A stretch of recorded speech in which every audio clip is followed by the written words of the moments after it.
Yeah, hi. Hi. Welcome to a new episode of Let's Talk Policy, today in English because our guest is from Quite an international background. Yeah. Who are you?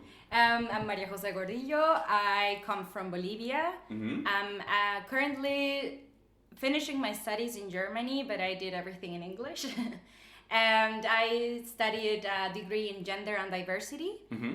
And I'm quite politically engaged. Also, I say quite because I think politics are something that we make every day, like we construct every day in our relationships and the way we think and the way or what we support, what we do not support, what we stand against and everything. It's like from the feminist perspective, at least, we have a standard flag that is the private is political, so it means that every single situation that you are in, also domestic, also sexual, the relationships that you engage with, the people that you support or the people that surround you are political. So I would say I am political. I'm politically engaged in that sense. And I think I have strong opinions on a lot of things because I'm feminist. Also, it's important to mention. Yeah, great. And we can talk more about that. Yeah, awesome. While you develop your questions. Like the first questions that comes to my mind is, what is political then?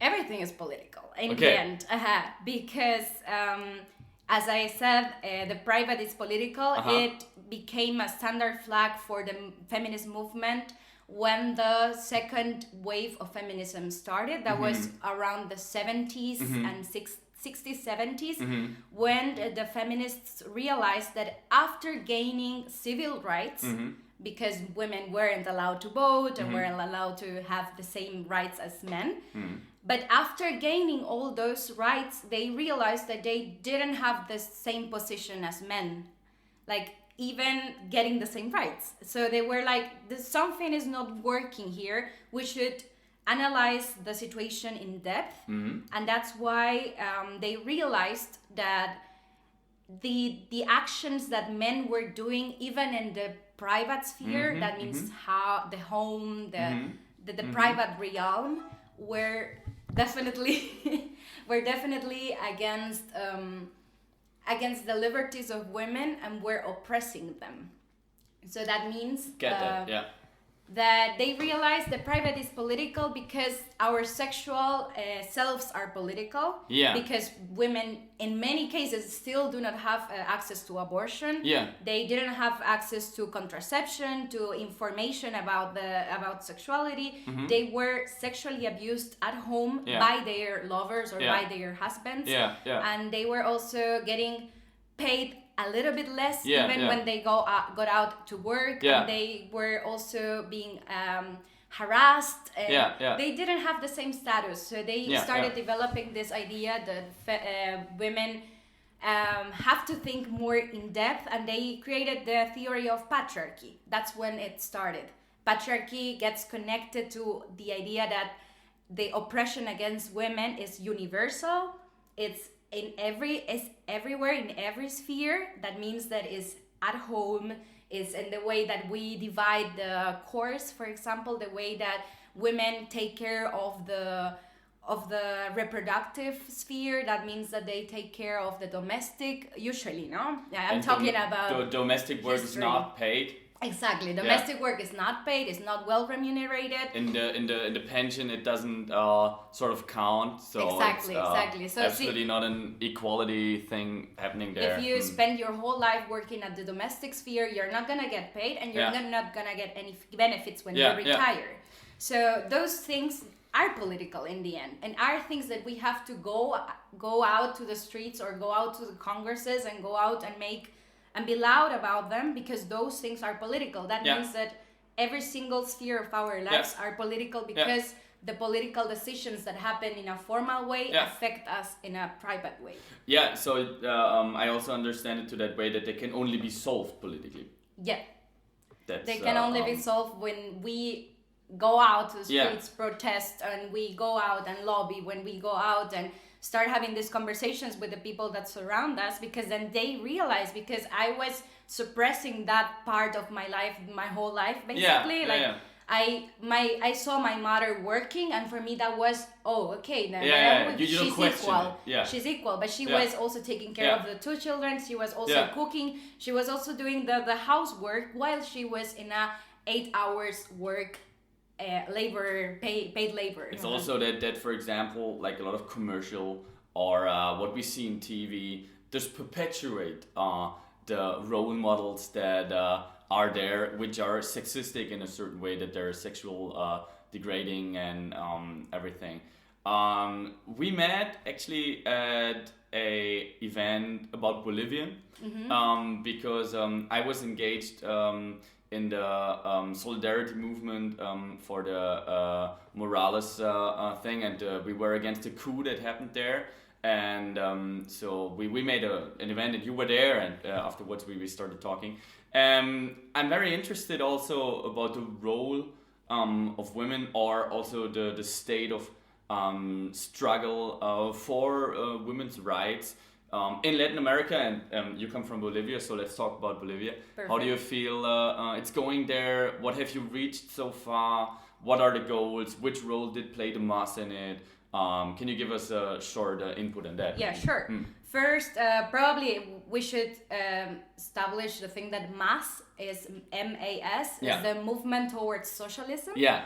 So it's the party, the party of Evo Morales. Yeah, exactly. Yeah.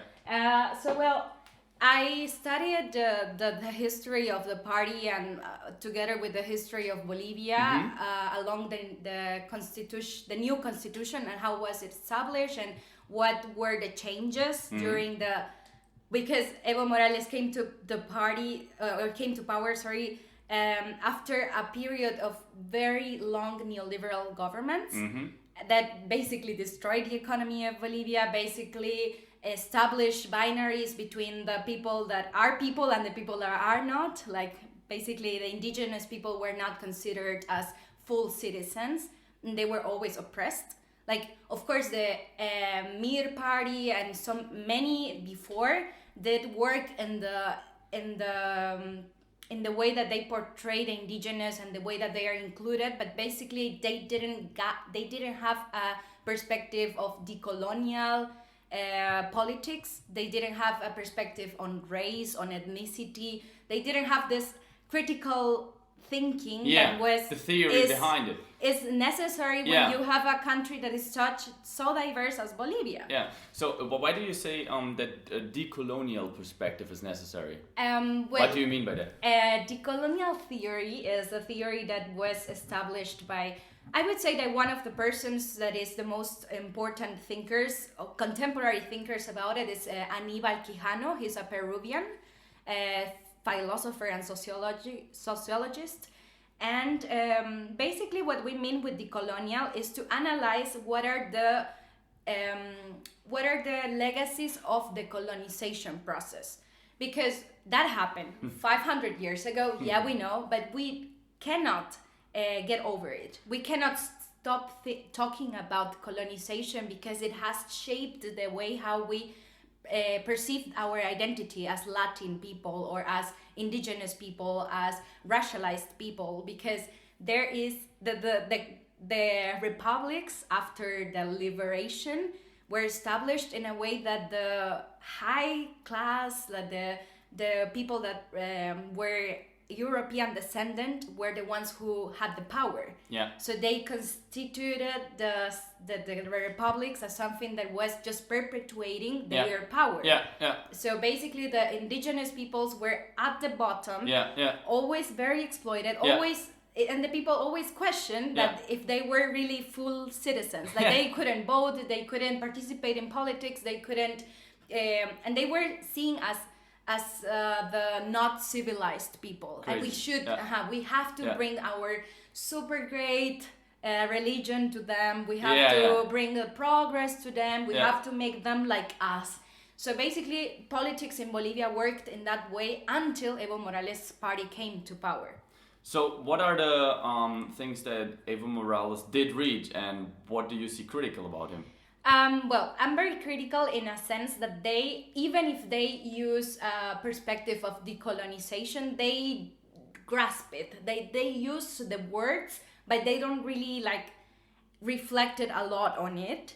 And you can see that in the way that how they communicate with the indigenous peoples and how they, because it's tricky. In Bolivia, you don't only have indigenous descendant people that live in rural communities and in their own communities and also apart from what we call civilization, because you still have the indigenous peoples that are in their own communes inside the forest, but you also have indigenous people who migrated to cities.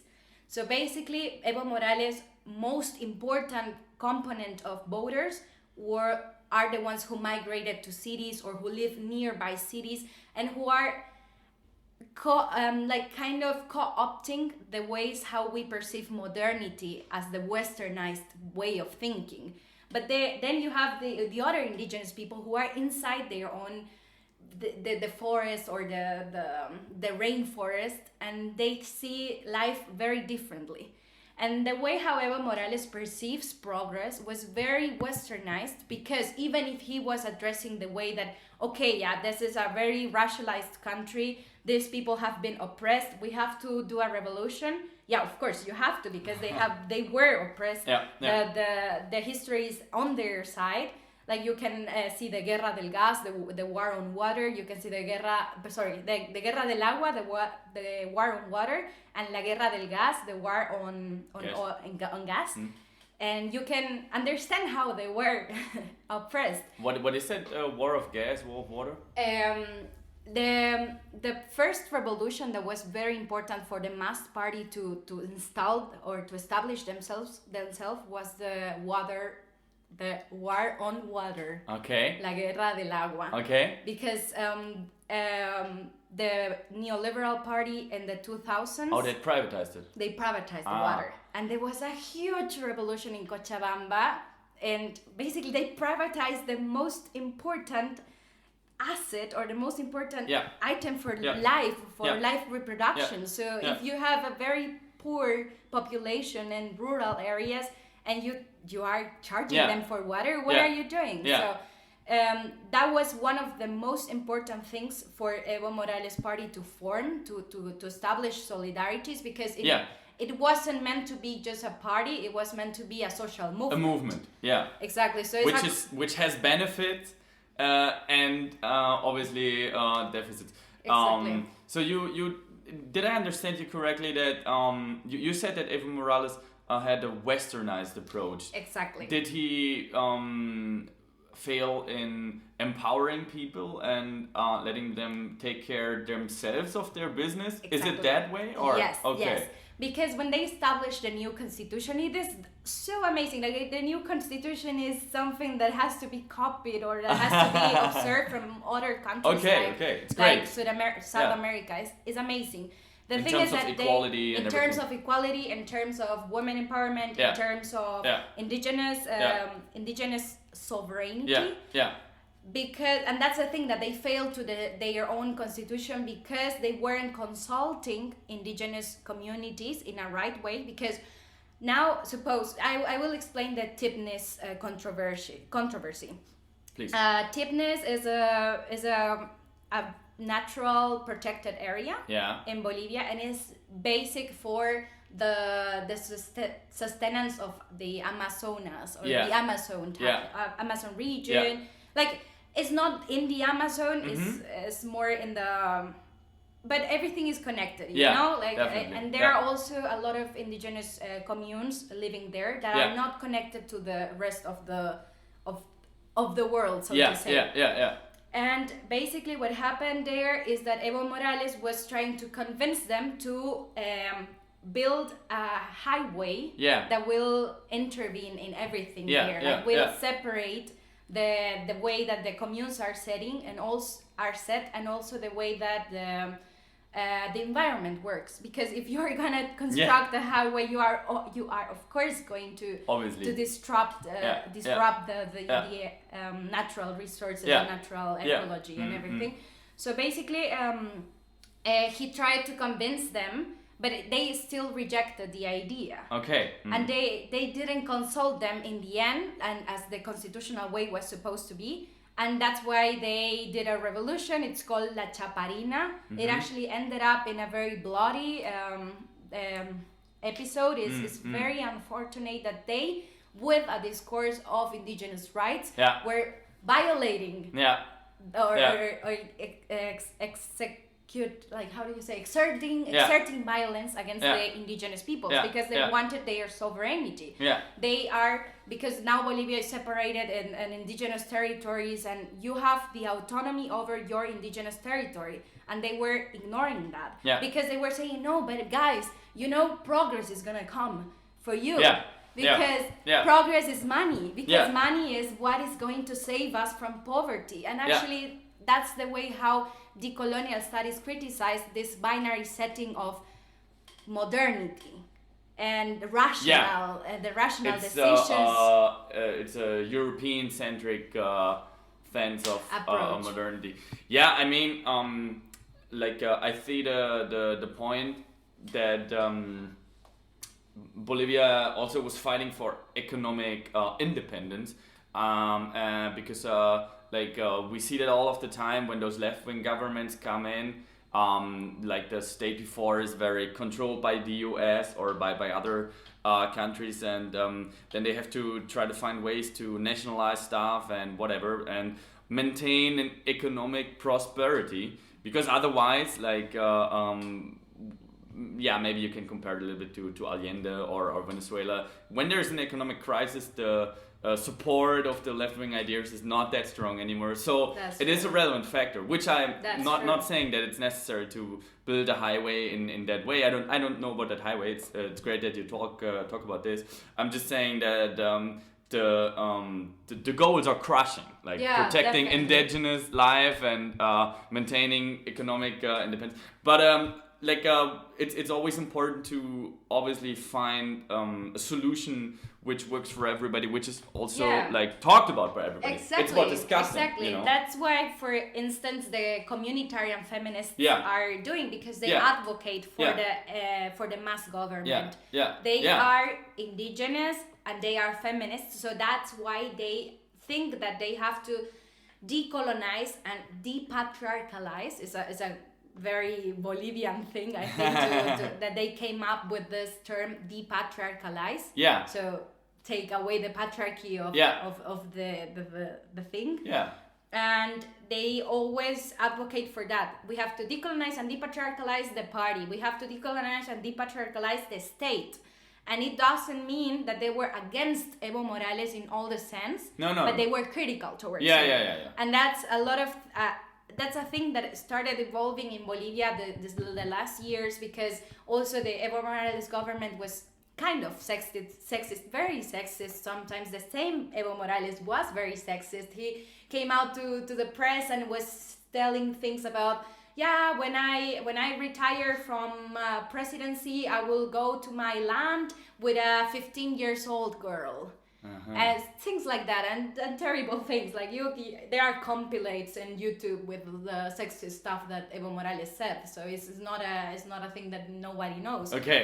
So of course there were many people that were in high roles and were only men and was very male dominated. That they put women as tokens, basically. Like they put feminist or indigenous women into the Congress in order to start a 50% parity for women. But these women were usually silent. They were silenced by men, and that's also a very indigenous thing, because even if they lived in their own communes, they were touched by colonization.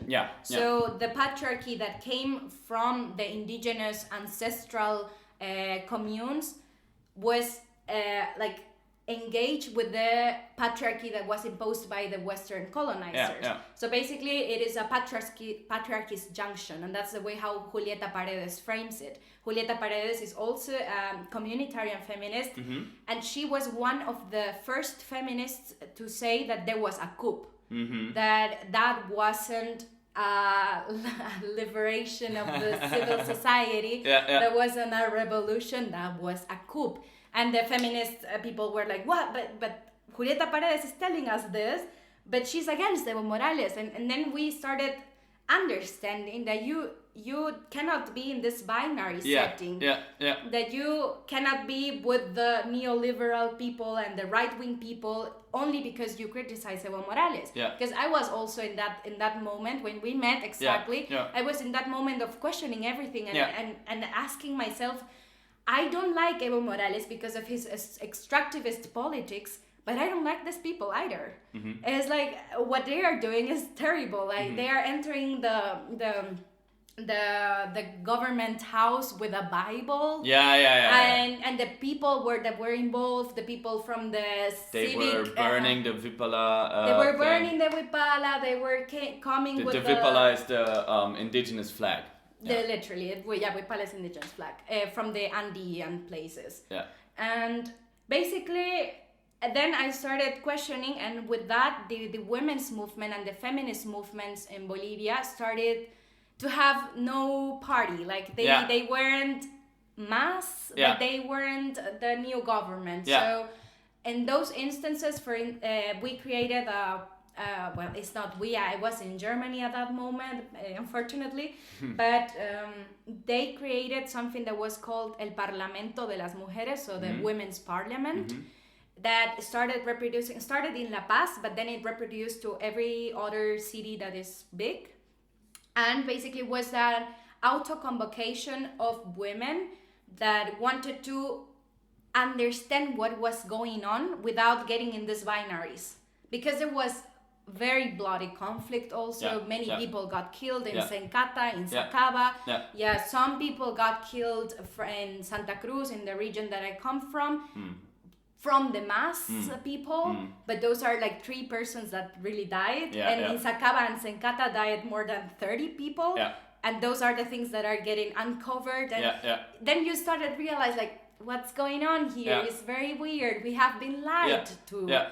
I mean, like recently there came out like a research, and they like the reason why Morales fell was that, for example, the OAS, the Organization of American States, stated that the way he had won election was false, and they said he did a election fraud. But I read an article about that it turns out now that they do question what they had said in that episode, you know. You said that you feel it's a coup. Why do you think that? I think probably the thing is that we don't have clues about the system, because the system also collapsed in the middle of the counting. And that's very weird.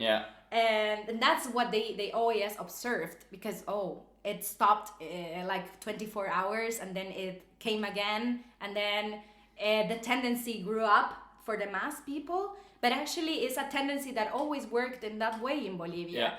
But also the people started questioning because, but there was a lot of opposition against the mass. It's impossible that they can win. So the narrative started to get there. And also there are people who denounce that they voted even if they didn't vote. For instance, I have acquaintances that say that they were registered in Bolivia while they were abroad, and that they didn't vote because they were abroad, but then their votes were registered. And they were like, I didn't do that.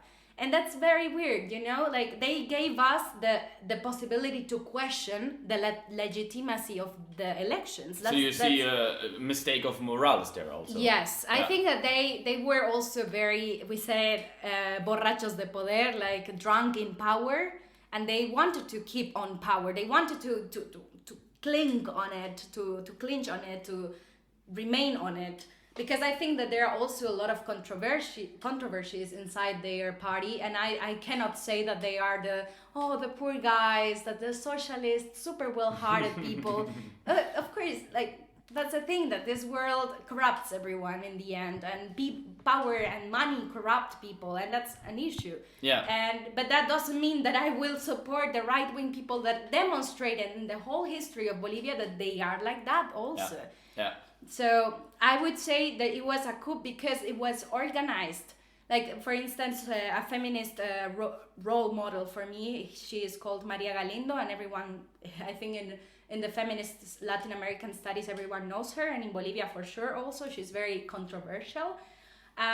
She claimed to have investigated on the issue, and she came out with a history that is not a legitimate history because she wasn't there, she couldn't see it with her eyes, but she basically put all the dots together and she explained why it was a coup. And then a lot of people started saying yes, because they observed from their own perspective, okay, this and this happened, this man got together, this person came back from the US, and this person comes from Europe, and then you put the puzzle together, and in the end you see like, this was very, very, very weird. I mean, like, even like it's not a question if Morales won or not. He would win the election. That's what the OAS says. It's just a question if he would win in the first row or in the second or something like this, you know. If you consider it a coup, what is your position? What you would advocate for now, since there is a coup government and the coup government is cutting obviously rights of indigenous people and women maybe are there. Would you feel that the government turns the wheel back? Yeah, it turned the wheel back, definitely. They said that they were going to stop, for instance, the decrees or the supreme decrees that did this, basically that the agro-industry people came together with the mass government and they created these decrees where they could expand the border of their agricultural lands. So basically they were entering protected areas, natural protected areas, in order to burn them down and start agriculture. One example. Like everyone turned out in an environmentalist, super hardcore environmentalist when Evo Morales was in power. Because, it's Evo Morales' fault. The Amazon is burning down because of Evo Morales and his alliance with the agro-industry political shape. It was a political thing, and now that they didn't do anything, like the new government came in, and they are also expanding this solidarities, these alliances, they are not protesting against it. And you say that in social media, or you go out to the streets and say that, and people are going to be like, no, but they are going to abolish those decrees. I'm sure they are on our side. No, they are not on your environmentalist side. They are not environmentalists. They are not feminists.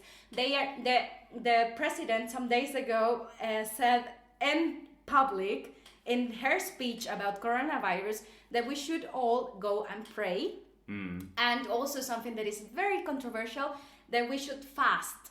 And what does it mean when people are starving to death? So like 2 days before she said that, a girl that was like, I think 10 years old, killed herself because she was starving. And because people want to comply with the quarantine, because they don't want to they don't want to get the sickness, of course, but they also live in an informal economy where they need to work what they eat in the end. So basically, when you are locking down all these people that live from informal economy, you are neglecting the way that the country works and the way that how the economy works, and also at the same time you are neglecting that this is an issue. And if you're sending people to do a fasting session for God, basically, because she said you have to pray, you have to fast because God is gonna save us from this situation. No, politics are going to save us. A good administration is going to save us. She is not, or not only she, sounds because a little bit like Maria